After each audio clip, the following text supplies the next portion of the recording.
اعوذ بالله من الشیطان الرجیم بسم الله الرحمن الرحیم. ګرانو زده کوونکو د سلام په وړاندې کولو سره خدای دې وکړي چې ښه ورځ مو پیل کړې وي. ګرانو زده کوونکو، موږ او تاسې په تیرو درسونو کې چې د اتم ټولګي د کیمیا مضمون بېلابېل موضوعات موږ او تاسې بېلابېل مطلبونه ولوستل. نو نن بیا هم زه ستاسې په چوپړ کې د یو نوي مطلب سره چې موږ او تاسې د په خیر سره وشول کولی چې دریم فصل یا دریم څپرکی چې دی ختم کو او راغلو اوس څلورم څپرکي ته چې د څلورم څپرکي کې کوم موضوعات په اتم ټولګي د کیمیا په مضمون کې موجود دي یا شتون لري، په هغه موضوعاتو باندې غواړو چې بحث ولرو. نو ګرانو زده کوونکو، موږ او تاسې په تیرو درسونو کې بېلابېل موضوعات ولوستل. د هغه د جملې نه موږ او تاسې د عنصرونو سمبول چې د عنصرونو د نومونو لنډه نښانه وه هغه هم ولوستله، په مفصل ډول باندې معلومات وړاندې کړ. بل موږ او تاسې قوه د اتحاد چې د ولانس په نام باندې یاد کړې وه هغه هم ولوستله او بیلګې هم ورته کار وکړه په تختې باندې. او بل موږ او تاسې فرمول د کیمیاوي هم ولوسته چې فرمول د کیمیاوي څه شی دی. په حقیقت کې هغه مجموعه یا هغه ټول هغه عنصرونه یا سمبول د عنصرونه چې په یو کیمیاوي مرکب کې شامل دي د هغو ورښودل او جمع د هغو د تعداد یا شمیر د اتمونو یې په کیمیاوي فرمول کې موږ او تاسو ته راښودل چې کیمیاوي فرمول په حقیقت کې د سمبولونو او د تعداد د اتمونو څخه اخیستل شوی و چې هغه یې موږ ته په یو مرکب کې راښودل. نو موږ او تاسې یعنې مرکبات که چېرته موږ ګورو، که چېرته مثلا موږ د اوبو یو مرکب نموشته کوو، که چېرته موږ یو تیزاب نموشته کوو، یو قلوي نموشته کوو، دا ټول چې دی په کیمیاوي فرمولونو باندې څه کېږي؟ ښودل کېږي. اوس چې کوم مرکبات چې موږ نموشته کوو هغه ټول چې دی موږ هغو ته کیمیاوي فرمولونه وایي، یعنې هماغه مرکب ښودنه په کیمیاوي فرمول باندې وه.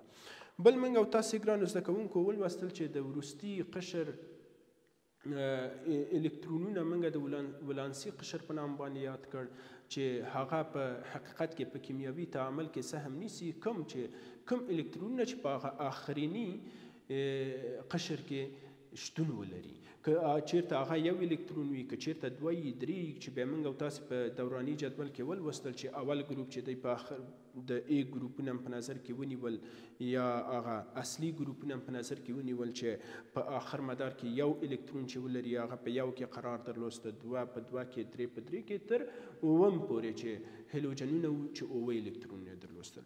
وروسته د هغه نه موږ اوکتیت کېدل ولوستل چې اوکتیت کېدل ډېر یو مهمه موضوع وه موږ او تاسو لپاره او د کیمیا کې ډېره با ارزښته موضوع ده چې اوکتیت کېدل ټول عنصرونه غواړي چې ځان مشبوع کړي، ځان غواړي چې هغه ثبات حالت ته ورسوي، هغه په طبیعت کې په آزاده ډول باندې وشي کولی چې شتون ولري. نو د دې په خاطر باندې ضروري وړینه ده چې هر عنصر یا هر مواد چې دی ځان مشبوع کړي او هغه مشبوع کېدل په هغه اساس باندې کېږي چې هغه وروستی قشر څه شي؟ اته شي، یعنې اته الکترونو باندې یو اتم چې دی مشبوع کېږي بدون د دغه نه د هلیوم نه چې په اتم ګروپ کې چې په اول یو مدار لري او یو مدار چې دی تاسې پوهیږئ چې د دغه فرمول په واسطه باندې چې دوه ان مربع په اساس باندې نو که چېرته ان ته موږ یو قیمت ورکو، یو چې مربع کوي یو ضرب دوه یعنې په دوه الکترونو باندې څه کېږي؟ مشبوع کېږي اول مدار. نو ګرانو زده کوونکو، نننی درس چې کوم زموږ دی دا هم ډېر یو په کیمیا کې ډېر یو با ارزښته او ډېر اساسي بحث دی چې دا موږ او تاسې په تختې باندې وینئ چې کیمیاوي تعاملونه دي. کیمیاوي تعاملونه ډېر یو مهم او ډېر با ارزښته بحث دی په کیمیا کې. نو هدف هم یا مخ هم زموږ د همدې نه ده چې کیمیاوي تعاملونو پیژندنه ده چې موږ څنګه کیمیاوي تعاملونه څه شی دي او کوم تغییراتو ته موږ کیمیاوي تعاملونه وایو. په دې هکله باندې موږ او تاسې بحث کوو. ګرانو زده کوونکو، مخکې له دې نه چې موږ په هغه میخانیکیتو د باندې بحث وکړو، تاسې په کورنۍ ژوند کې تاسې کله هم لیدلی دي چې اوسپنه تاسې په بام باندې غورځولې وي، یا مثلا تاسې فلزي کړکۍ لرئ، تاسې فلزي دروازې لرئ، تاسې موټر د کوم ځای د ټایرو خوا کې هغه ساحې چې تاسې وینئ دا ټول زنګ وهلی دي او ورسره خرابه شوي دي. او یا دام لیدلی دي چې تاسې لرګي په اشپزخانې کې یا اور هم راچلی، لرګی هم سوځولی، یا هم کله هم لیدلی چې مستې په شودې هم راخیستي په مستو باندې هم تبدیلې کړي وي، یا کله هم تاسې یو بل داسې شی لیدلی چې غوړي چې تاسې ایښي دي په یخجال کې نه دي ایښي دي، یا روب دی، روب هم په یخجال کې نه دی ایښی په اشپزخانې کې دی، نو هغه د وخت په تېرېدو سره خسا شوی دی، خراب شوی دی. نو دغه پیښې چې تاسې کله چې په طبیعت کې تاسې وینئ دا ټولې پیښې په حقیقت کې دا کیمیاوي تعاملونه دي. دا څه دي؟ کیمیاوي تعاملونه دي، خو چې مخکې د دې نه آیا تاسې پیژندل یا نه پیژندل، خو دغه کړنې تاسې لیدلې وي په ورځني ژوند کې. او بل تاسې د کاغذ سوځېدل دي چې موږ او تاسې په تېرو درسونو کې تجربه هم وکړه. نو دغه کوم پیښې چې دي دا ټولې کیمیاوي تعاملونه دي. اوس راځو ګرانو زده کوونکو دې ته چې کوم دا کیمیاوي تعاملونه آیا ټول یو ډول دي که څو ډوله دي؟ آیا په کیمیاوي تعاملونو کې کوم مواد چې سهم اخلي یا چې پکې شریکېږي هغه ټول یو نوع تغییر خوري؟ او آیا بیرته موږ کولی شو چې د هماغو موادو نه چې موږ اور وراچلی دی یا په یو کیمیاوي تعامل کې سهم ورکړی دی بیرته په هغه اولیني موادو باندې تبدیلولی شو یا نه شو؟ نو راځو په دغه مسایلو باندې بحث کوو او دې ته چې کیمیاوي تعامل څه شی دی.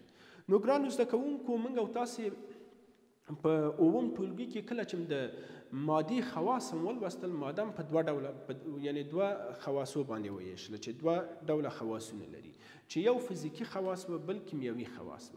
دلته لرو موږ هایدروجن لرو او دلته موږ لرو اکسیجن لرو. که چیرته دا دواړه سره یو شي دلته اوبه لاسته راځي. نو ګرانو زده کوونکو تاسې اوس دې ته ځیر شئ، دغه مواد چې سره یو ځای شوي دي چې یو اکسیجن دی یو هایدروجن دی. تاسې دا پیژنئ چې هایدروجن یو غاز دی، حتی دا ډېر خطرناکه دی، په ډېر انفلاق شکل باندې په یو انفجاري شکل باندې چې دی اور اخلي، او حتی په نننی عصر کې د ده نه چې دی هایدروجني بمونه جوړ شوي دي. او بل چې دی اکسیجن دی، اکسیجن چې دی یو ډېر حیاتي غاز دی، که چېرته موږ د یو څو ثانیو په خاطر باندې د خپل نفس بند کړو بدون د اکسیجن موږ ژوند نشو کولی. نو څنګه دوی چې سره یو ځای شي یو بل حیاتي مرکب لاسته راځي چې هغه اوبه دي، نو اوبه کاملا د دوی سره څه کوي؟ فرق کوي. اوس راځو د خپله کیمیاوي تعامل ته. کیمیاوي تعامل په حقیقت کې کله چې هغه عملیه ده کله چې دوه مواده یا دوه عنصره یا دوه مادې سره په تعامل کې شي او د دوی د تعامل په واسطه باندې دریم مواد چې یا هغه محصول دی، محصول چې موږ ته لاسته راځي چې هغه محصول کاملا د اول موادو سره څه شی ولري؟ توپیر ولري یا فرق ولري. یعنی هیڅ کله ونه شي کولی چې موږ دغه اوبه بیرته موږ په هایدروجن او اکسیجن باندې تبدیلوو، موږ بیرته یو عملیې ته یو کیمیاوي عملیې ته ضرورت لرو چې بیرته باید هماغه کیمیاوي عملیه ترسره کړو چې بیرته موږ ته دا ګازونه څه شي؟ لاسته راشي. خو خپل په خپله باندې موږ نشو کولی چې اوس اوبو ته موږ ووایو چې دا اکسیجن دی یا اوبو ته موږ ووایو چې دا هایدروجن دی. نو دا ورسره فرق کوي.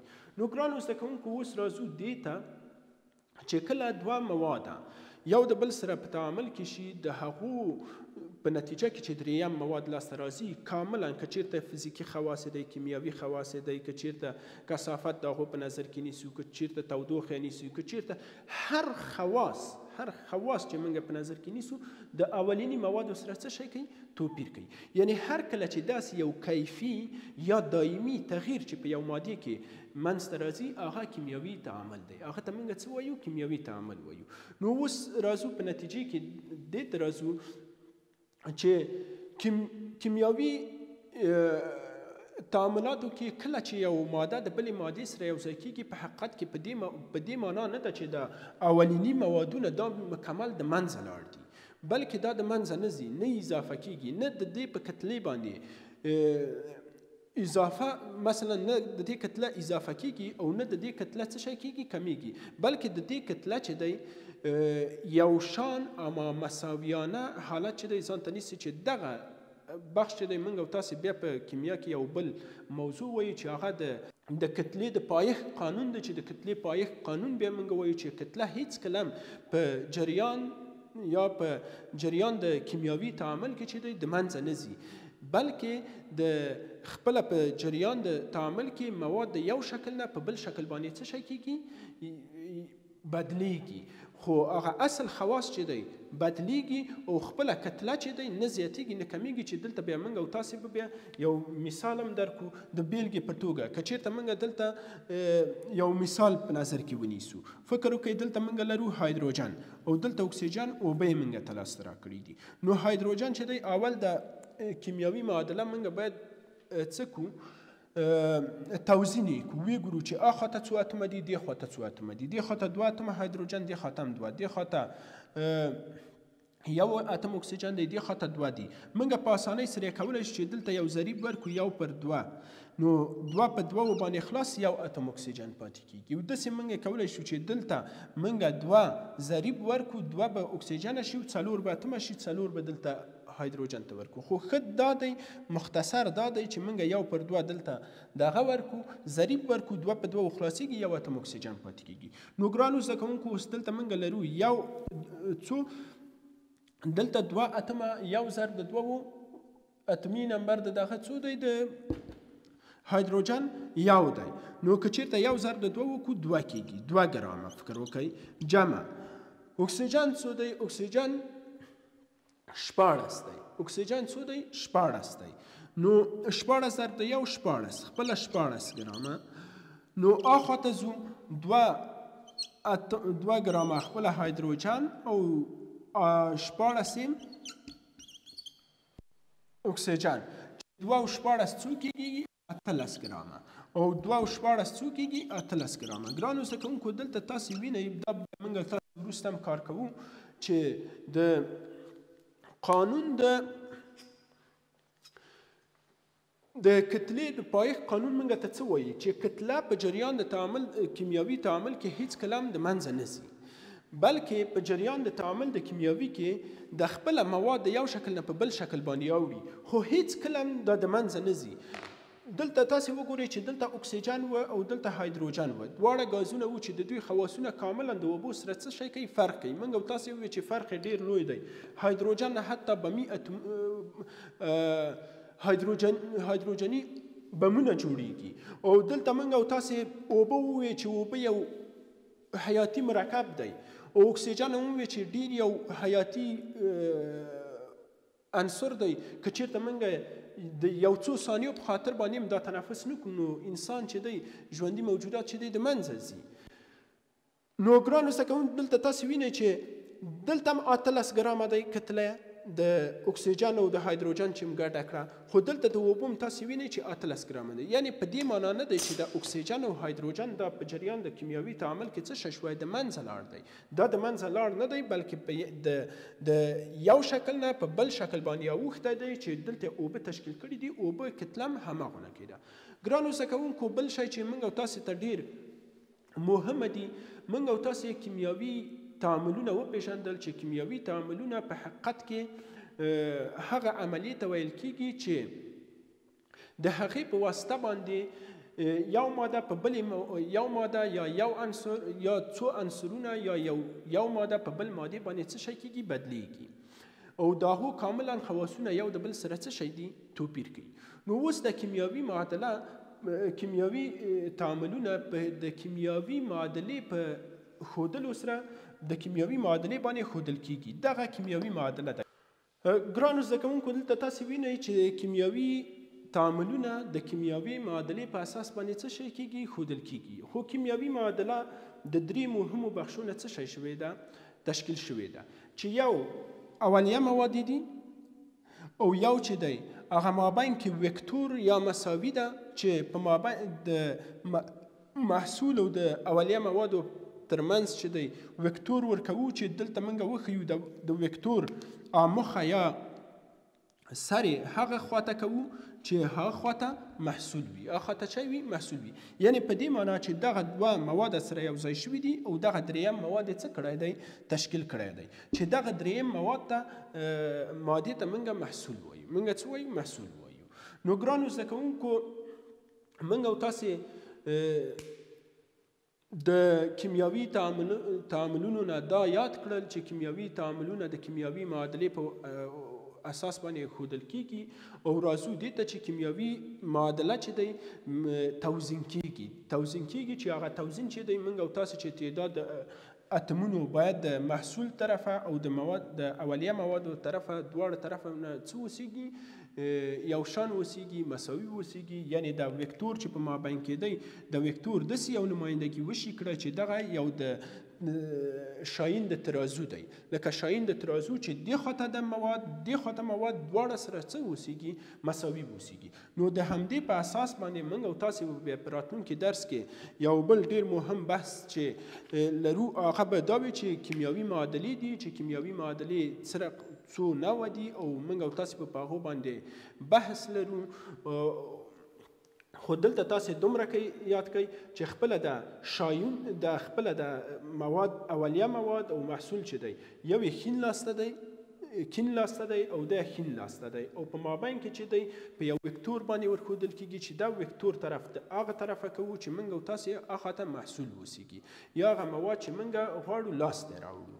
نو ګرانو زده کوونکو، په کیمیاوي معادلې کې هغه تعداد د اتمونو هم ښودل کېږي چې تعداد د اتمونو موږ او تاسې باید د محصول او د اولیه موادو طرفه دواړو طرفه سره مساوي اوسیږي چې هغه ته د کتلې قانون دی. موږ او تاسې به په هغه باندې بیا عملي ډول باندې په لابراتوار کې تجربه کوو چې دوه مواد به سره راخلو، اول به تول کوو، وزن کوو، به ګورو به چې څومره کیدي وروسته د تعامل نه او مخکې د تعامل نه، بیا به ګورو چې آیا په کتله کې یا په وزن کې د تغییر راغلی دی او که نه دی راغلی. هلته به موږ او تاسو ته ثبوت شي چې هیڅ کله چې دوه کیمیاوي مواد یو د بل سره تعامل کوي هیڅ کله د هغو هغه کتلې چې دی تغییر نه کوي، بلکې هغه